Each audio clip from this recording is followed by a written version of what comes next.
দেশের রাজনীতিতে আলোচিত নাম জাসদের একাংশের সভাপতি হাসানুল হক ইনু। আওয়ামী লীগের দয়ায় নৌকা প্রতীক নিয়ে কুষ্টিয়ার ভেড়ামারা থেকে টানা ৩ বার সংসদ সদস্য ছিলেন তিনি। ছিলেন ২ দফায় তথ্যমন্ত্রীর দায়িত্বে। সবশেষ ৭ জানুয়ারির নির্বাচনে নৌকা প্রতীক নিয়েও পরাজিত আওয়ামী লীগেরই স্বতন্ত্র প্রার্থীর কাছে। সোমবার ইনুর আটকের খবরে আনন্দ প্রকাশ করেছেন জেলার মানুষ। সন্ধ্যায় মিছিল করে মানুষ আগুন দিতে থাকে ইনুর ছবিতে।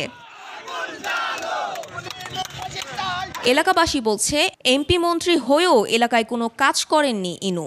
জড়িত ছিলেন কেবল খুন খারাপির সঙ্গে। তার অত্যাচারে সব সময় ভীতু সন্ত্রস্ত থাকতেন সাধারণ মানুষ। তার কৃতিকর্মের ফল এইগুলা। আমাদের ১৫ বছরের শাসনামলে উনি উন্নয়নের নামে বলতে কিছুই করেনি। সাধারণ জনগণের কোনো উন্নয়ন আসেনি। ১৫ বছরে ইনুর ডান হাত হিসেবে বিভিন্ন ধরনের অপকর্ম করে গেছেন জেলা জাসদ সভাপতি আব্দুল আলিম স্বপন ও তার ভাই চাঁদগ্রাম ইউপি চেয়ারম্যান তপন। তাদেরও বিচার চান স্থানীয়রা। একমাত্র ওয়ালটন এসি দিচ্ছে ১ বছরের রিপ্লেসমেন্ট গ্যারান্টি।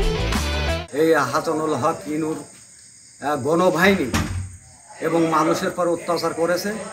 এই দলের গরমে এবং দলের প্রভাব খাটা বহুত টাকার মালিক। এই টাকা কোথায় থেকে আসলো?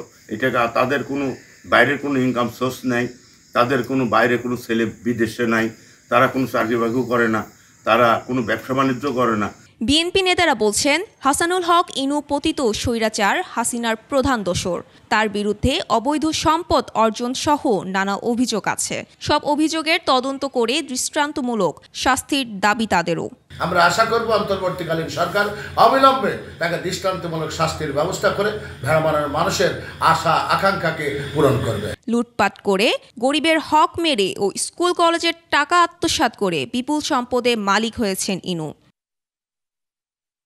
Mahiya Rahman, desk report, ২১ television.